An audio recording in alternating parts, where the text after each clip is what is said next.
As you cast your mind back to the sweltering morning of November 18th, 1942, a heavy tropical humidity blanketed Henderson Field on Guadalcanal.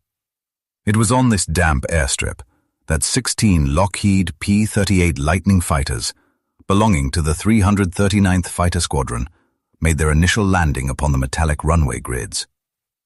Concealed deep within the surrounding jungle canopy, Japanese scouts closely monitored this arrival, quickly transmitting their observations back to Rabaul with an unmistakable tone of mockery. The aircraft they witnessed were far from the streamlined interceptors or agile dogfighters anticipated to threaten their aerial dominance. Instead, you would have seen colossal twin-engine behemoths featuring unorthodox double booms, seemingly violating every established paradigm of dogfighting the Imperial forces had perfected. To aviators accustomed to the graceful minimalism of the Mitsubishi A6M0, these new warbirds looked fundamentally flawed, overburdened by excessive weight, overly complicated, and distinctly American in their indulgent mechanical design. The legendary Zero had achieved its flawless performance through a philosophy of rigorous elimination, where engineers stripped away every superfluous gram to forge a masterpiece of pure maneuverability. Conversely, the American approach appeared entirely contradictory, characterized by the deliberate addition of redundant engines, burdensome mass, and intricate internal systems.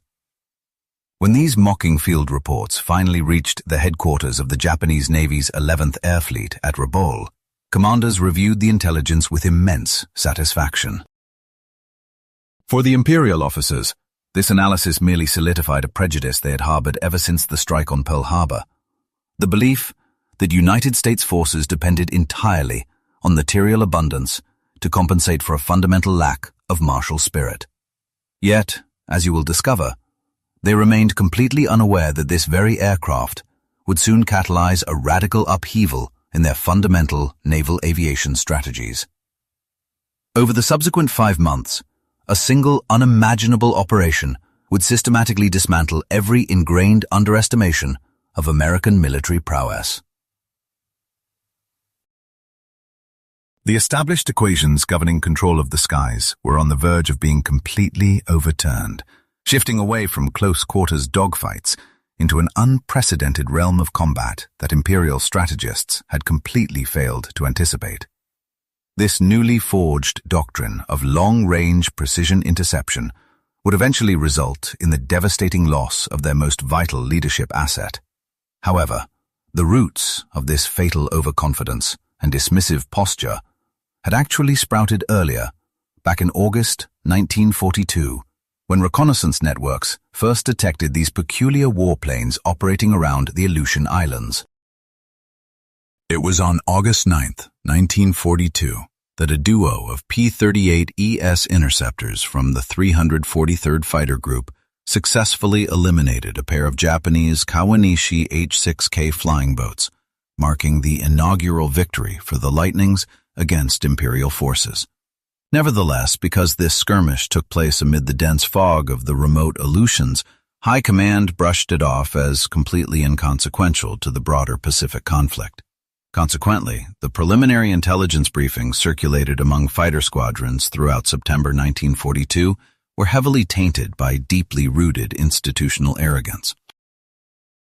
These distributed documents argued that the dual-engine layout was merely indicative of a Western obsession with complicated machinery over lethal practicality, confidently forecasting that the heavy interceptor would fail miserably in any engagement demanding agility. You might be surprised to learn that Commander Minoru Genda, the very architectural mastermind who orchestrated the Pearl Harbor offensive, was among the elite strategists evaluating these dispatches.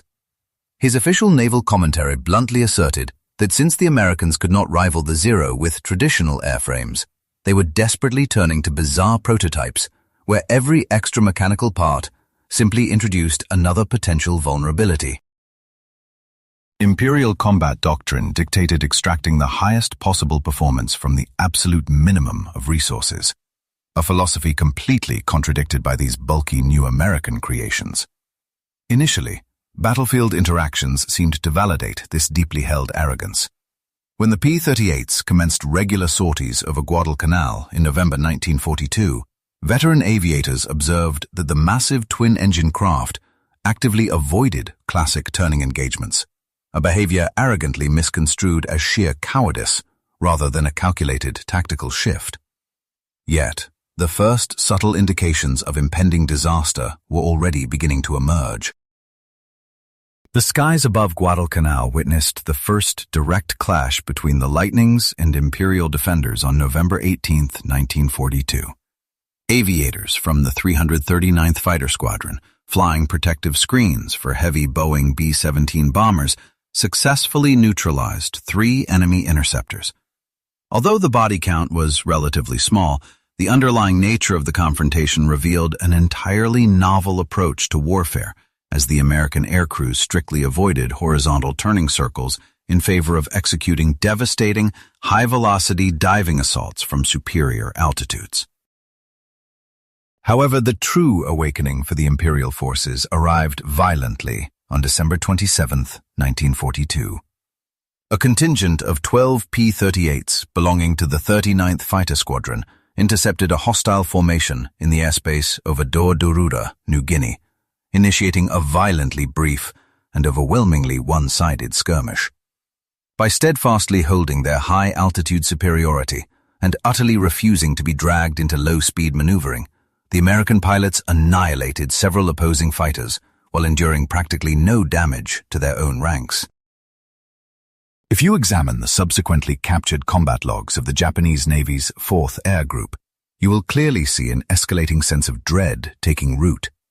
Their December 1942 entries lamented that these heavy twin-engine adversaries were consistently loitering above their airfields at elevations that Imperial aircraft desperately struggled to attain. Whenever the defenders attempted to ascend and intercept, the Lightnings would plunge through their defensive screens at terrifying velocities, unleash lethal volleys, and effortlessly soar back into the heavens long before any effective counterattack could be mounted. What truly unnerved the seasoned Japanese aviators was the realization that their historically dominant combat maneuvers were completely ineffective against this strange new threat. The mythic agility of the Zero, a characteristic that had ruthlessly crushed every adversary since the early campaigns in China, was suddenly rendered useless by a foe who simply declined to play by the established rules of engagement. Despite these glaring battlefield realities, the revised January 1943 intelligence briefings continued to propagate a lethal underestimation of the adversary, highlighting a massive systemic failure within the High Command. The official dossier, disseminated across all forward squadrons, arrogantly proclaimed that the Lockheed Interceptor was merely a product of industrial mass production, rather than a genuinely lethal weapon of war.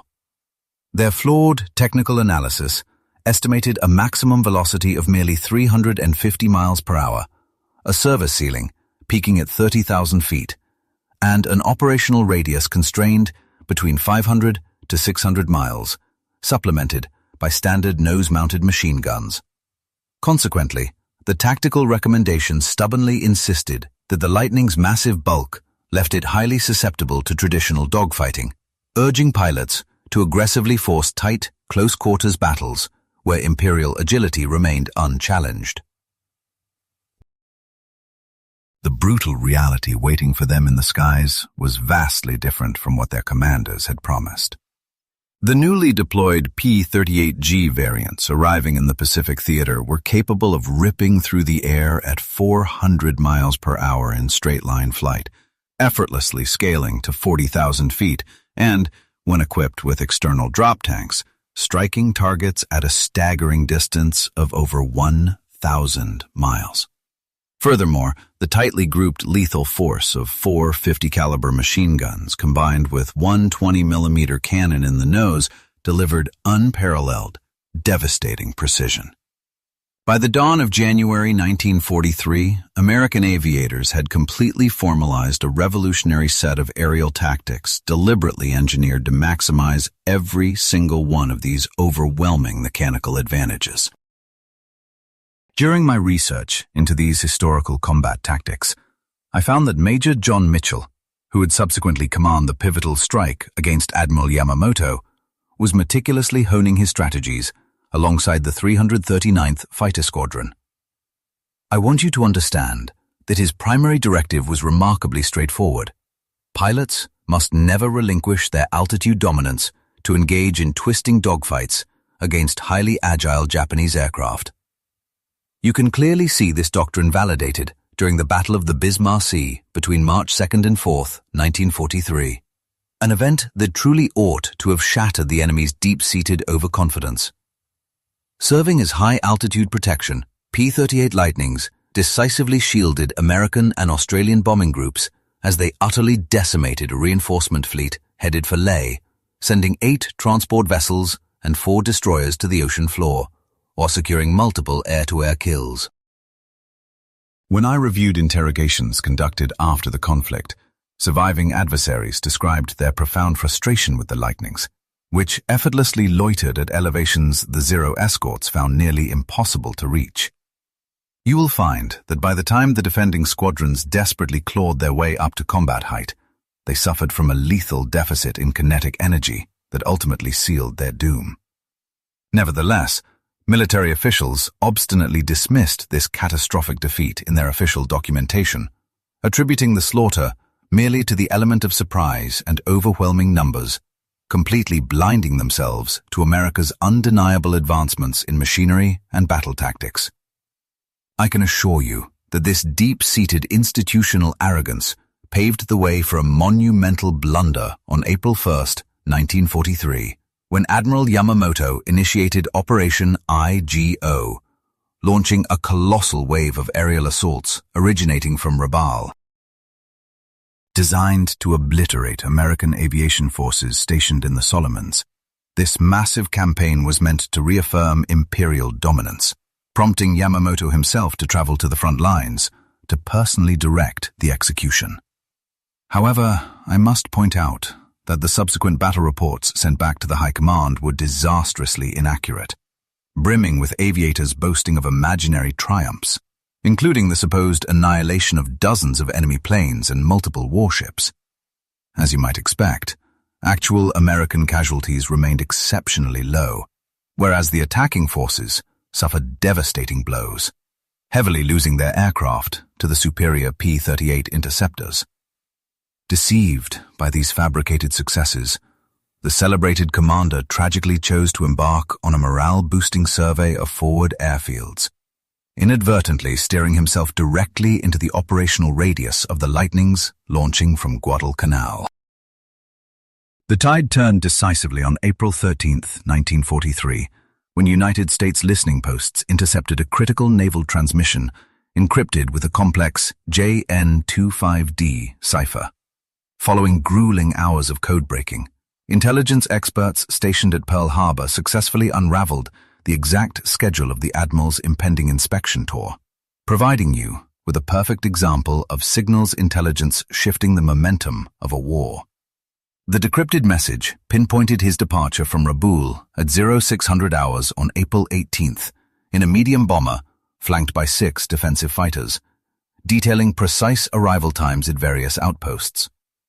Upon receiving this invaluable data, Admiral Chester Nimitz immediately authorized a daring assassination strike, realizing that only the P-38 Lightning possessed the necessary 400-mile reach from Guadalcanal to achieve this extreme interception, even with the addition of external drop tanks. An urgent dispatch distributed to all military units on the 1st of May 1943 exposed the staggering magnitude of prior misjudgments regarding American aerial assets. You can see how earlier evaluations of the Lockheed Type L interceptor were immediately invalidated, prompted by rigorous combat reviews and the pivotal clashes of April 18th.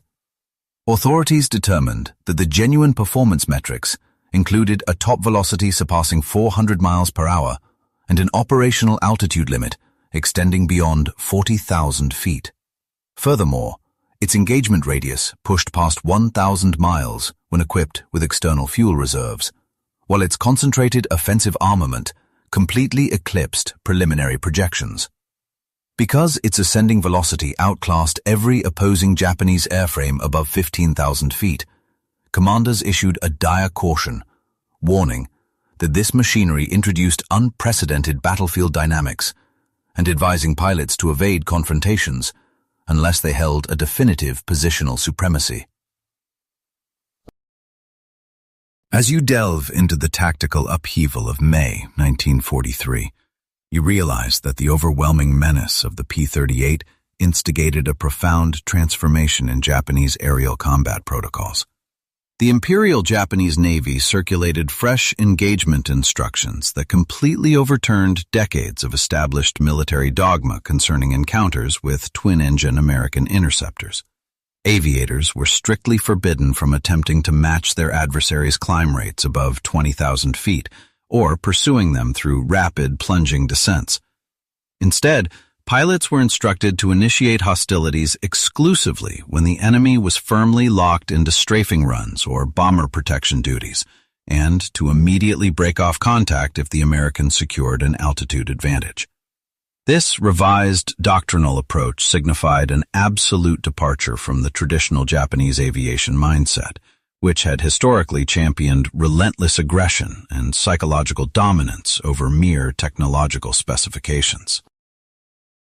Throughout the duration of 1943, the P-38 methodically dismantled Japanese aerial supremacy across the skies of the Solomon Islands and New Guinea, resulting in a devastating accumulation of casualties. The relentless attrition inflicted upon veteran aviators proved absolutely ruinous to the Empire's defensive capabilities. While you might note that downed American flyers frequently survived due to robust search and rescue networks and the P-38's remarkable capacity to limp home on a single functioning engine, equivalent incidents for Japanese airmen almost universally ended in death. By the time September rolled around, the vast majority of Japan's extensively trained pre-war pilot roster had been entirely wiped out.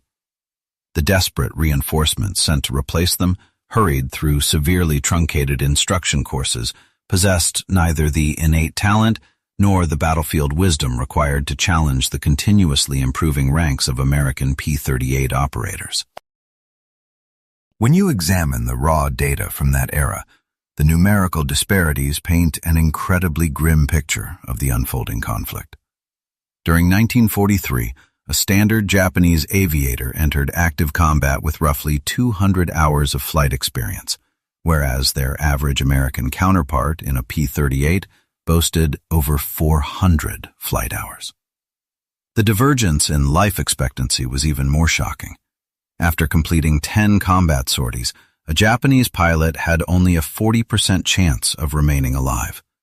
Conversely, an American flying the Lightning enjoyed a robust survival probability of 80% over that identical mission threshold. The strategic bombing campaign launched in October 1943 showcased an entirely new facet of the Lightning's sheer dominance. This twin-engine fighter possessed the unprecedented ability to shadow heavy bombers across vast distances that no Japanese interceptor could possibly hope to emulate. B-24 Liberator squadrons, which had previously suffered heavy losses from enemy interception, began devastating logistical hubs deep within the Japanese defensive perimeter, shielded by P-38 escorts that could hover nearby for the entire duration of the strike. The tactical arithmetic was unforgiving. While every P-38 could chaperone bombing formations on journeys stretching 1,000 miles, the absolute maximum operational radius of a Mitsubishi Zero, even when carrying an external drop tank, topped out at a mere 600 miles. Consequently, American heavy aircraft could launch devastating raids from installations positioned safely beyond the enemy's retaliatory grasp, all while maintaining a lethal umbrella of fighter protection. You might be surprised to learn that in 1944, Charles Lindbergh entered the Pacific Theater as a civilian technical advisor, bringing revolutionary fuel conservation strategies to frontline squadrons. By instructing P-38 aviators in highly advanced cruise control methodologies, he drastically expanded the fighter's already impressive operational reach. Historical records suggest these refined techniques yielded up to a 30% enhancement in overall flight endurance. Furthermore, Lindbergh showcased the airframe's lethal potential as a fighter bomber, tutoring crews on how to execute precision ordnance drops without sacrificing their essential maneuverability in a dogfight. This expanded multi-role adaptability only served to exponentially increase the widening technological and tactical chasm separating American and Japanese military power. The horrific aerial slaughter over the Philippine Sea in June 1944 perfectly illustrated just how drastically the balance of power had permanently shifted. While naval F-6F Hellcats managed the vast majority of the direct dogfighting, land-based P-38s delivered crucial long-range aerial overwatch and vital photographic reconnaissance that facilitated the crushing American victory, widely remembered as the Great Marianas Turkey Shoot. The once feared Japanese Naval Aviation Wing, historically regarded as a globally elite fighting force, was mercilessly decimated. The handful of enemy aviators who managed to survive the massacre later recounted that American interceptors, particularly the P-38s, appeared to occupy every sector of the sky simultaneously, consistently holding the high ground and attacking with overwhelming numerical superiority. As the war progressed through 1944, you could witness American aviators in the Pacific engaging in a fierce internal competition they affectionately dubbed the Ace Race. The official tally sheets vividly narrate this era of overwhelming dominance, highlighted by Major Richard Bong claiming 40 confirmed kills exclusively behind the controls of a P-38. Close behind him, Major Thomas McGuire secured 38 aerial victories in the same airframe, while Colonel Charles MacDonald and Lieutenant Colonel Gerald Johnson racked up 27 and 22 kills respectively. These staggering individual records, compiled over barely 2 years of active deployment, completely overshadowed the lifetime tallies of most surviving Japanese experts who had been flying continuously since 1937. Ultimately, the P-38 transcended its role as a mere combat aircraft to become an unparalleled forge for minting legendary flying aces. By the dawn of 1945, the Japanese naval air arm had effectively evaporated as a cohesive military instrument. Working in concert with other American platforms, the P-38 had systematically eradicated not only the physical aircraft, but the deeply ingrained institutional expertise of the enemy's aviation corps. A comprehensive technical audit conducted by Japanese engineers following the cessation of hostilities laid bare their profound misunderstanding of American aeronautical design philosophies. They admitted that the Lightning embodied critical engineering paradigms they had completely failed to grasp, prioritizing mechanical redundancy over structural simplicity and utilizing twin power plants to guarantee pilot survivability. The Americans favored energy-based combat maneuvers rather than tight turning engagements, concentrated their heavy weaponry instead of dispersing it, demanded multi-role flexibility over rigid specialization, and chose pilot armor over extreme weight reduction. Every single attribute the Japanese had previously ridiculed as bloated or unnecessary ultimately proved to be the deciding factor in actual combat. If you look closely at the ultimate numerical legacy of the P-38 in the Pacific theater, the sheer scale of its impact becomes undeniable. These twin-engine fighters were credited with a confirmed destruction of over 1,800 Japanese aircraft, a tally that famously included the G-4M bomber carrying Admiral Yamamoto on April 18, 1943.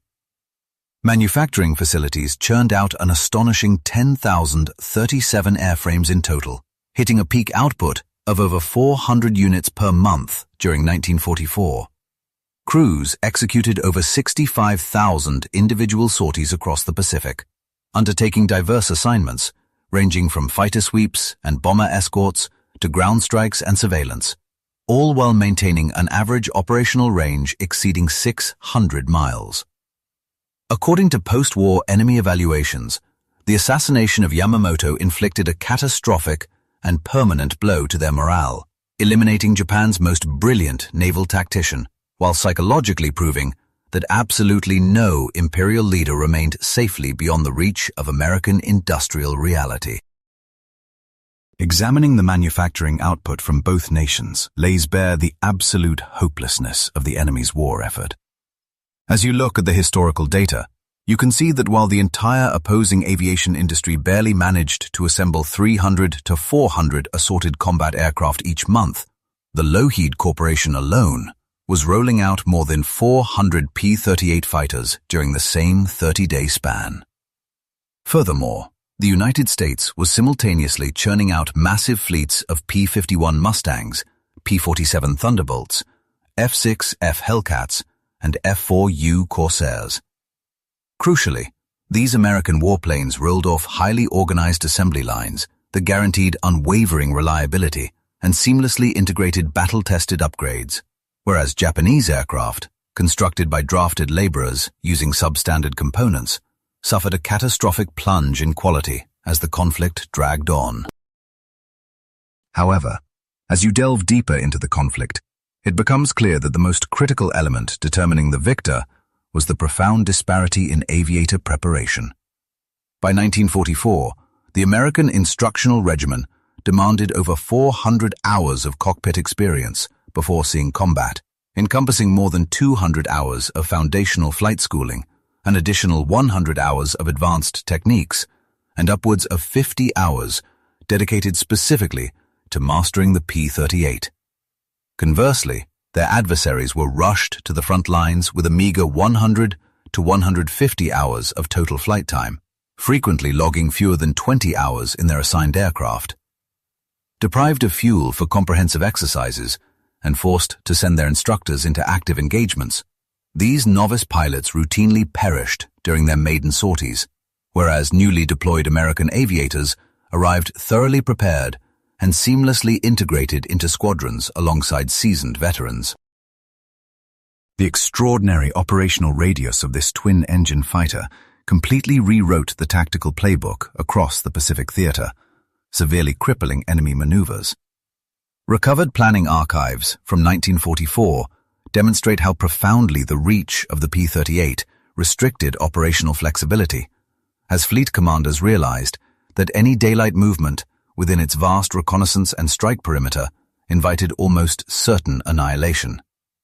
Compounding this strategic paralysis was an insurmountable technological divide, as the late war P-38J and L variants resolved prior combat shortcomings by introducing upgraded engines, hydraulically boosted ailerons, enhanced cabin heating, and specialized dive brakes.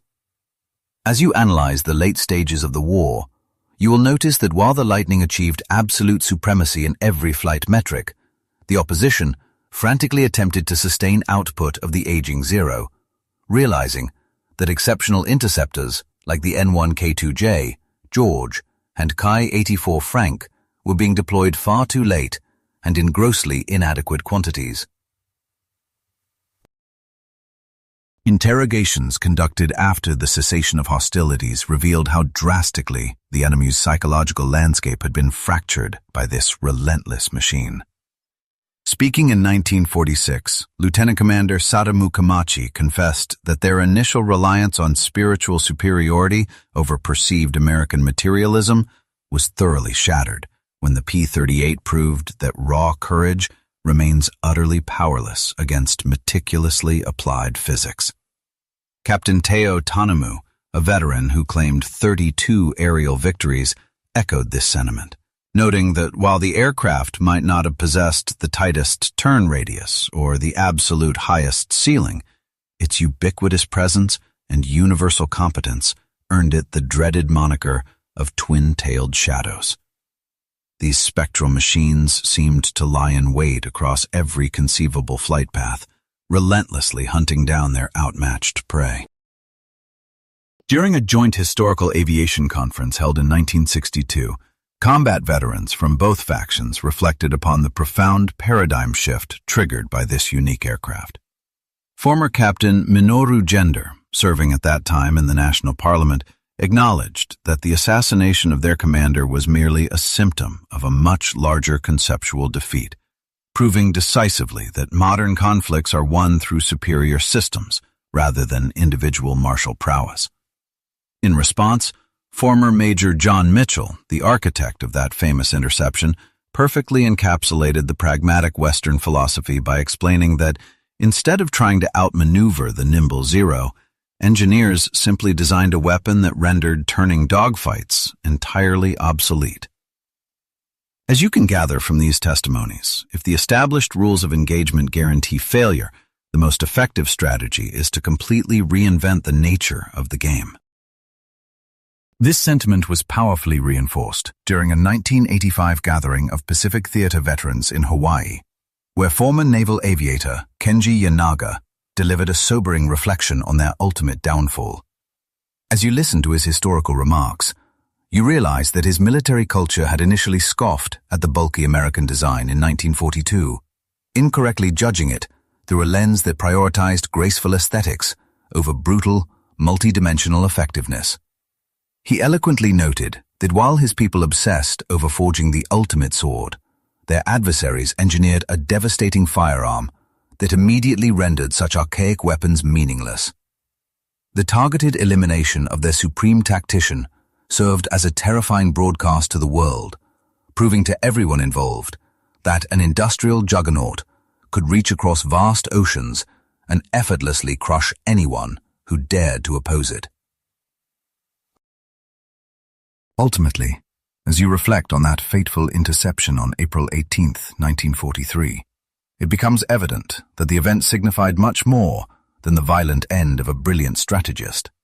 It permanently sealed the doom of an entire naval aviation empire. When those 16 P-38s launched from the airstrips of Guadalcanal, they were hauling something far heavier than ammunition and fuel. They were delivering the inescapable reality of industrialized warfare. As you examine the aftermath of these historical events, you must understand that the era of individual heroic combat died that day, replaced by a ruthless new paradigm where victory relies upon mass-producing advanced weaponry, implementing systematic training protocols, and wielding technological superiority with cold precision. For anyone studying this pivotal era, you can clearly see how this remarkable aircraft didn't just win a war, but fundamentally and permanently changed how all future conflicts would be fought. As you examine the history of the Pacific Theater, a profound shift between November 1942, when adversarial commanders initially ridiculed the awkward-looking twin-boom aircraft arriving at Guadalcanal, and 1945, when these exact planes completely dominated the skies over Japan's home islands. This dramatic evolution proved to observers that what the enemy had quickly dismissed as needless complexity was, in reality, a masterful display of engineering sophistication. By April 1943, those very fighters had eliminated their most crucial leader, permanently silencing the initial derision and fundamentally altering the trajectory of the conflict. Opposing forces had scoffed at what they perceived as wastefulness, only to realize they were confronting an overwhelming abundance of industrial might.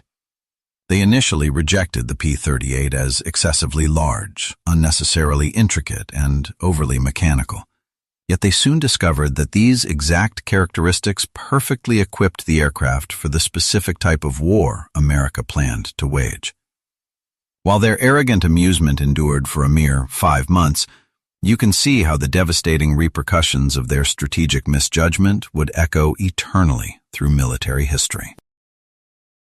When the P-38 Lightning destroyed Admiral Yamamoto's transport on April 18, 1943, it dismantled far more than just a single high-ranking military leader. That pivotal assassination annihilated an archaic martial ideology, clearly demonstrating to the world that, in contemporary warfare, mass production capabilities completely overwhelmed the traditional samurai sword. The monumental event decisively illustrated how engineering calculations triumph over warrior spirit, and how cold industrial mathematics ultimately defeats sheer individual bravery.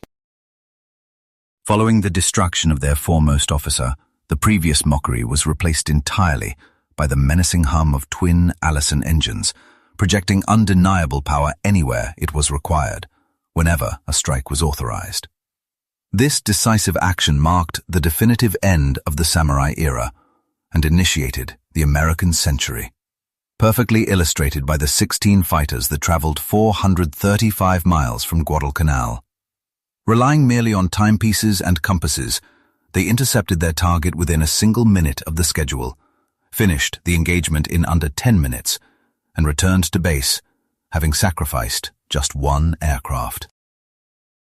Looking back at these events, it becomes clear that such an astonishing outcome was neither a stroke of luck nor a random twist of fate. It represented the flawless execution of meticulous preparation, rigorous training, and superior technology. The commanders who had originally chuckled at the fighter in late 1942 absorbed the most brutal truth of mechanized combat. You must never equate uniqueness with inferiority, nor mistake intricate design for vulnerability. The P-38 Lightning ultimately claimed the final triumph, delivering a thunderous message that resonated throughout the Pacific until the Empire's ultimate surrender on August 15, 1945.